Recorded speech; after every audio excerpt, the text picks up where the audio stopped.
So, good morning. I almost said good afternoon. And thank you for joining me for my June press briefing at the one and only and inspiring U.S. Olympic and Paralympic Museum.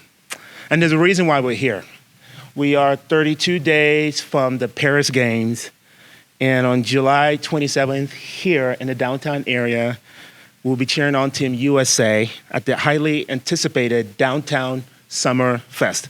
This event will bring the magic of the Olympic Games to the heart of Olympic City, USA.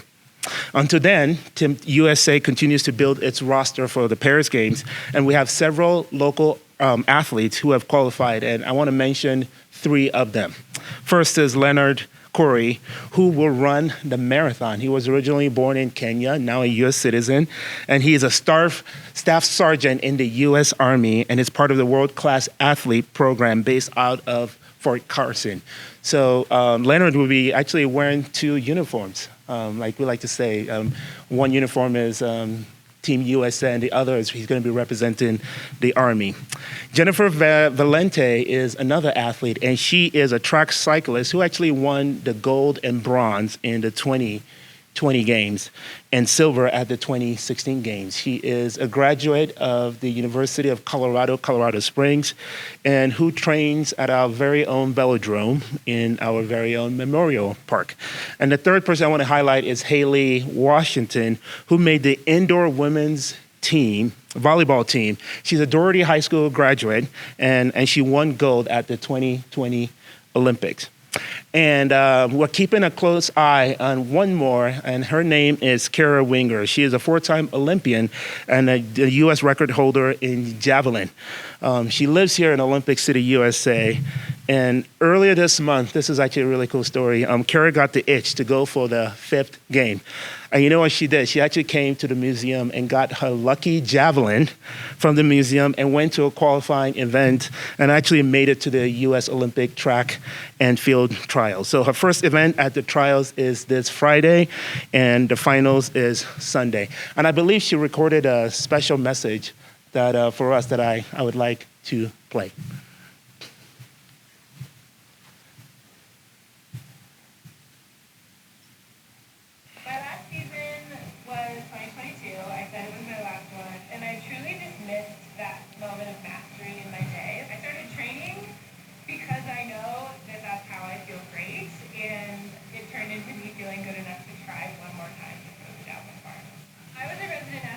Olympic and Paralympic training centers for 14 years. So from the age of 23 to now, I have been in and around the Olympics and Paralympics. But when you leave the training center, it's still evident in Colorado Springs that it's Olympic City, USA. I don't see myself ever leaving because I'm just charmed by it every single day that I live here. I love being surrounded by the Olympic spirit in my hometown. Thank you, Kara. And like Kara, I too am charmed by living in Olympic City, USA. And in addition to the excitement around the Olympic Games here in Olympic City, USA, it's officially summer in Colorado Springs, and our city is buzzing with a lot of summer activities. This month alone, we hosted an array of events that actually showcase the cultural richness of our city, to include Juneteenth, Pride Fest, the Western Street Breakfast here in downtown, and the Downtown Fan Fest, and the Pikes Peak International Hill Climb. I was actually on the mountain yesterday and was honored to wave the flag for our very own local driver, Dominic Tapia. You see, the Pikes Peak Hill Climb, International Hill Climb, just celebrated its 102nd event. It is the second oldest race in the country, right after the Indianapolis 500. And the Western Street Breakfast that we had right here downtown is the second oldest continuous event in Colorado Springs. The common thread with all these events that I've mentioned is that Colorado Springs is a culturally rich city, and Colorado Springs is a city for all. And these events do three things. One, they bring together hundreds of thousands of people, residents and visitors alike. Two, they support our community's collective mental health. And three, they significantly bolster our local economy, which is good news to me. And yet, there's still so much fun to be had this summer. I want to preview some other events coming up in the month of July. Actually, one more in June, then July. June 26th is Bike to Work Day. July 4th is the Star Spangled Symphony free concert and the 4th of July fireworks. July 9th through the 13th is the NFR Open at the Pikes Peak or Bust Rodeo. And July 27th, as we've talked about, is the Downtown Fest here at the Olympic and Paralympic Museum and all over the street here close to the museum. Plus, we are celebrating a number of small events happening downtown. You've heard me talk about our 1,000 neighborhood gatherings, and there's no better time to meet your neighbors and also improve your mental health than this summer. So if you have hosted an event or planning to host an event, I want to encourage you to register it online at coloradosprings.gov. I actually attended a neighborhood event yesterday afternoon. And I got to tell you, I thought I knew my neighbors, but I left the event yesterday feeling like I really do know my neighbors. The number of neighbors that are actually part of our military community, I was quite impressed and surprised. And as I was walking out, I asked the host, did you register this at the city website? She said, not yet. So I want to make sure that our residents who are hosting almost every day and weekend are registering it so that we can count those. By way of reminder that this event is about creating connections, building community, and also boosting our mental health.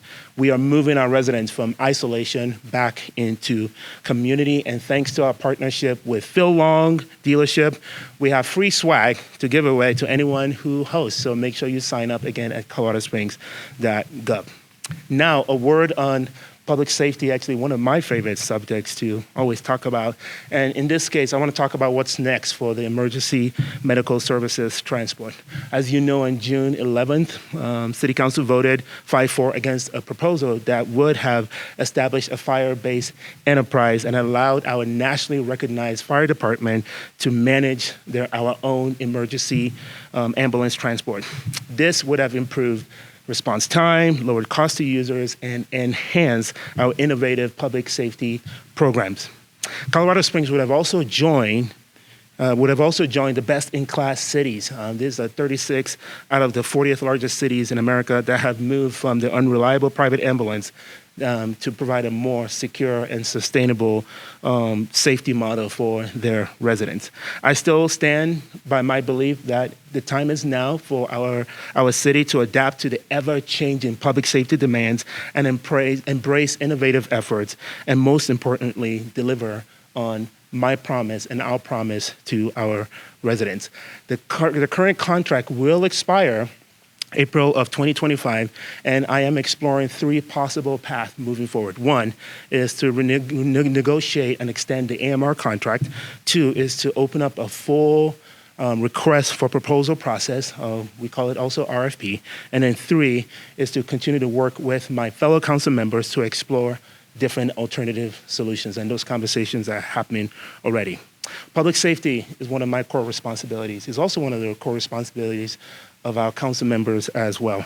And I'm committed to working with all council members to make sure that Colorado Springs is the safest city in America.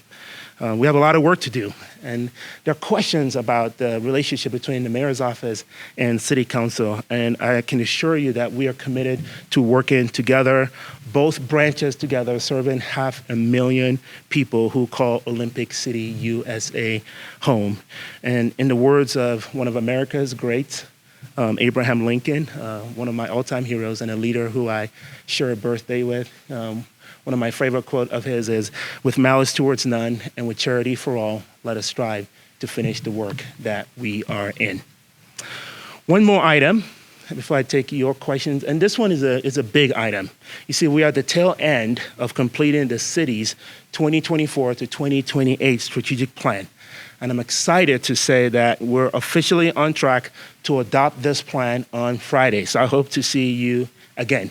The best part of this plan is the community engagement. The community has helped inform this plan. The city charter requires the mayor to submit and maintain a strategic plan for the city.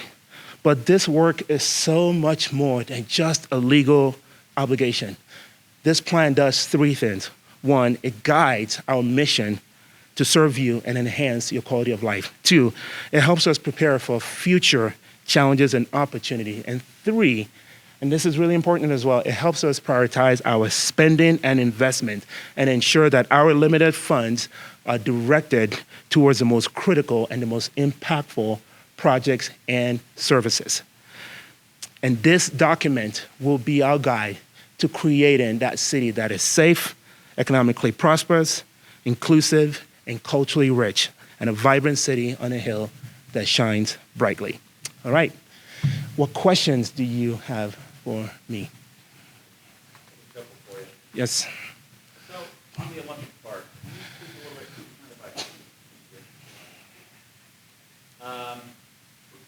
we talk about it, and it sounds like a lot of fun. But how important is this to the economic vitality of our city, promoting our city, our brand? Does fun exposure translate into economic drivers for the community? Yeah, it's a great question. It's important every day, but it's especially important every 4 years. And so our city's brand is tied into one of the most recognized brand in the world. So we're about to engage a global experience. In fact, I walked into the museum and you can feel the buzz already in the museum. And I had a brief conversation with the executive director and I said, is this connected to the upcoming Paris Games? And she said, of course, yes, it is. And so you can see, in fact, my elevator ride was with a family from Seattle. So you can see the direct connection between the Olympic Games, our city identity, and having the one and only museum in the country. And so as more visitors come, I expect them to spend money in our city. And so, of course, it's an economic driver. It's not the only economic driver, but this brand is what we wrap ourselves around to ensure that people remember Colorado Springs when they think of Olympics, the Olympic movement. Shift to public safety. We're talking about ambulance service, extension, RFP, and you said others. Is there a possibility in there of finding and reworking a plan that the fire department could still take over ambulance service? I knew you guys were going to ask me a question about the others because I was sort of cryptic and on purpose because I'm in conversations with actually many of the council members that voted no, and a couple of them have said we still want to explore what it looks like for the fire department to take this on. So that work is still ahead of us. It's how we go about it as part of the pivoting process.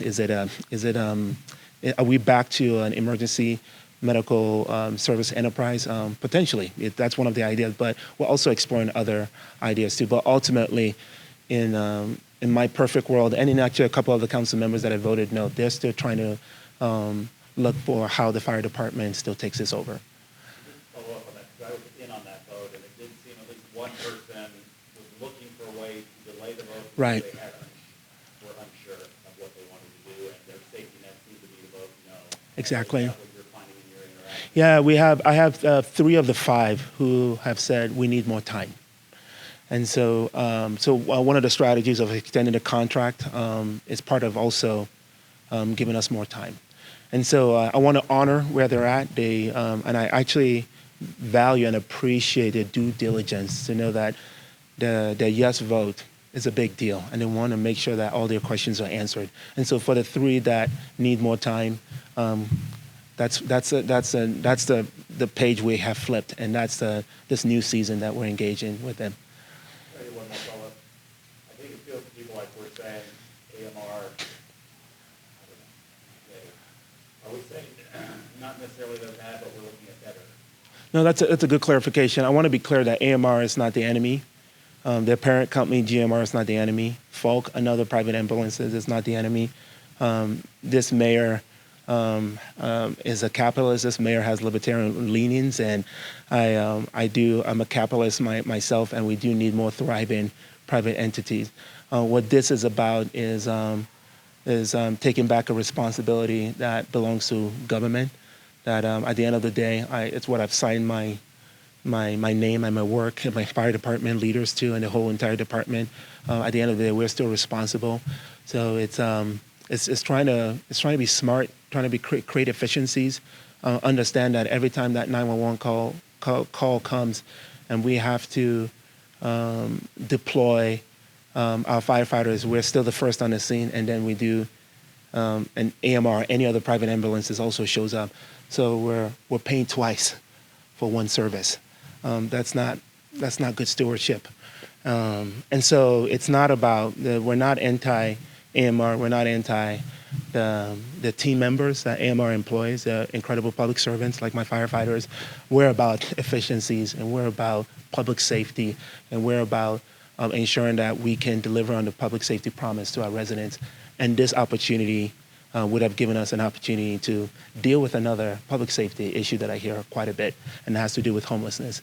So we have to innovate, we have to adapt, and we're in the best position to do that because we have full control of delivering those services to our residents. Yes.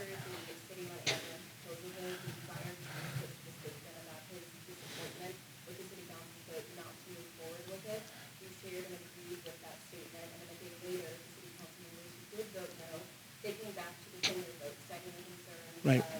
The cost of taking over the ambulance services, then when the fire chief complained about a councilwoman's behavior on his phone during that meeting. So with that, my question is, how would you describe the city council and the councilwoman's relationship right now?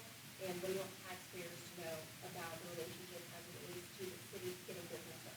That's a great question, and I addressed this earlier in my remark. I've made contact with many of those council members. So we're already in conversations about what it looks like still for the fire department to take over EMS. We're already in conversations about 2C. We have a November ballot initiative that we want passed. We're in conversations about 1,000 neighborhood gatherings. So what you experienced and that you've shared was the first week and just disappointments, and that's just a human response. But we're back. We're working together, and I'm excited to tell the community that your leaders are working together on your behalf. Yeah. This is surrounding public safety in the summer. Is Colorado Springs Police Department, are they fully staffed? That's a great question. We're working towards full authorized strength. We've said by the end of the year we should get there, or early next year. So there's some room there. But if we're counting our two concurrent academies that are going on right now, if counting those public servants, we are short right now about 20. But understand that we got to get them graduated and out in the field and trained. So really, in terms of in full operation, it's probably early next year or middle of next year. So that's an exciting achievement and feather in our cap that I'm looking forward to celebrating with you all, because we haven't been here since 2019, because it's a nationwide problem. We've struggled with retention, and it's so good that we're past some of the 2020 crisis, and some of the heightened emotions have subsided, which is great for our police department. So in addition to the 20 extra, I'm already in conversations with the chief to talk about how do we need to expand our department, and where do we need to put that energy. So I'm asking him, with no decision, but I'm asking questions about, do we need more hot team members? We have 7 public servants that are here in the downtown area and beyond to work on safety for many of our businesses and residents. But do we need more investment in that team? Or do we need more investment with our detective or patrol? And so we're already having those conversations in real time. And we've already, believe it or not, we've already kicked off our budget process for 2025. We start in June and we go all the way to November. And so thank you for that question. Homicide rates have gone up. Can you touch on any concerns on unsolved open cases that are ongoing since the police have been? Right, and I don't know what exact cases, and even if I did, I probably won't be able to speak about it too, because it's important that we don't jeopardize our ability to resolve these cases. And so sometimes when it seems like we can't see anything, it's not because we don't want to, it's just because we don't want to, we want to bring full justice to the victims and the survivals. With regards to violent crimes going up, we are about 21 right now. This time last year, we were about 14. So we have seen an increase. It's really hard to tell why, because many of these are crimes of passion, which not even the mayor has control over what happens in people's sometimes personal, domestic life. But what I can tell you is that I have convened a group of leaders to include my chief of police, the DA, Michael Allen, and his team to have my first meeting with him, with that team. There was about 20 of us in the room. And my question was, we need to understand the data points around this increases. And so because the more that we can break that down, then it gives me the ability as mayor to affect change, because I am committed to both, not to both downstream solution. And when I say downstream, I'm talking about our ability to respond to crime. So when someone calls 911, we're there quickly. But we also need to tackle this issue upstream. Why are people having crime to begin with? Is it mental health? Is it economic opportunity? And so it is my desire to address it from both upstream and downstream.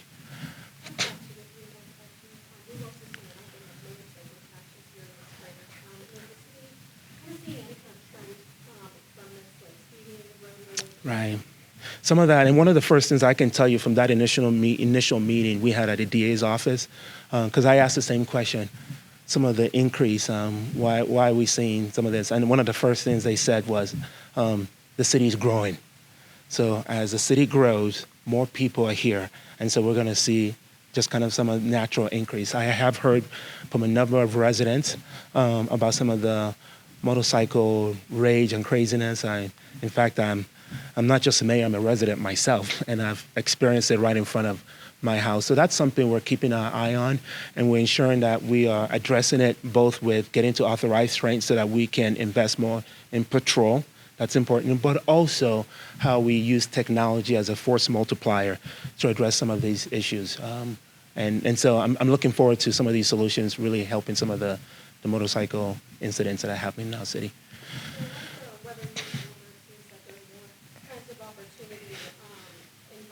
Right.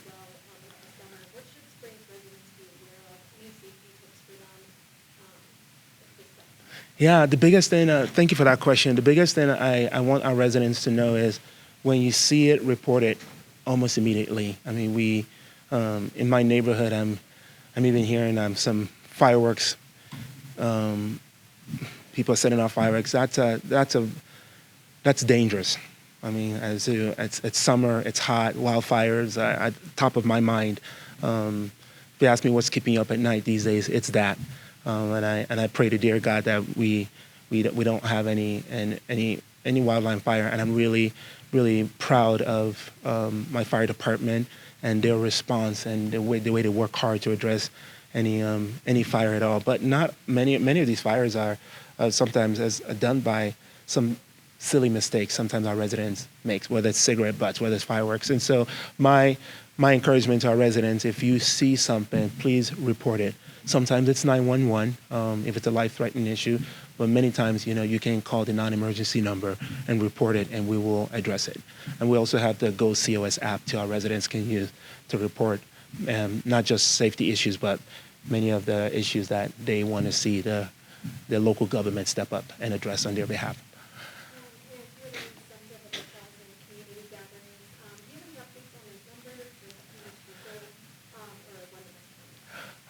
I knew you were going to ask me that, so that's why I came with the updated numbers. We're about a third of the way registered, and the stories and the pictures that I'm seeing from this are just, I'm getting emotional even just talking about it. Being with neighbors that I thought I knew but didn't really know them, and exchanging stories about kids and the time in the military, and that encounter has led to just better connection, exchanging numbers and how we can help each other. Sometimes I got to meet parents that are in my kids' class, and they have actually extended help to me. Like, Mayor, we know you're busy, so if you ever need us to help out with your kids, let us know. And that's the magic of the 1,000 neighborhood gatherings. So the stories are flooding in, the pictures are flooding in. The biggest challenge that we're receiving around this is that people are just doing them and not reporting them. And so that has been, there's been a number of times we've asked, people have shared the story and we say, did you report it? And say no, including my neighbors, they did not report it. So I've encouraged them to report it. But in terms of what's been reported, we're about a third of the way. We're doing a big halfway push on July 4th. And then we'll keep pushing it throughout the rest of the summer. And then September 28th, on Good Neighbor Day, we're going to have a big party to celebrate not just a successful neighborhood initiative, but we are celebrating our community's mental health. That you said that was the last one. I'm just kidding.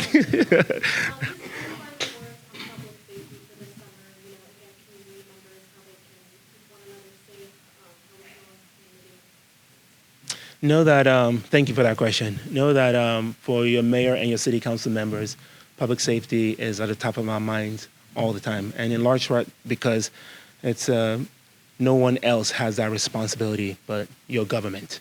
And so we take that seriously. And when we say public safety, it's all across the board. We've talked about, motorcycles. We've talked about rising violent crime. We've talked about homelessness. We've talked about wildland fire. All those things matter. So the biggest thing I want our residents to know is that one, your government is also thinking about it. Two, we're trying to innovate and equip ourselves with the best way to address it. Why EMS was such a big priority of mine and my fire department. And then three, most important, is we need to hear from you. Report it, because you're our eyes, you're our ears, and that's how we address any of the issues that come our way. So report it.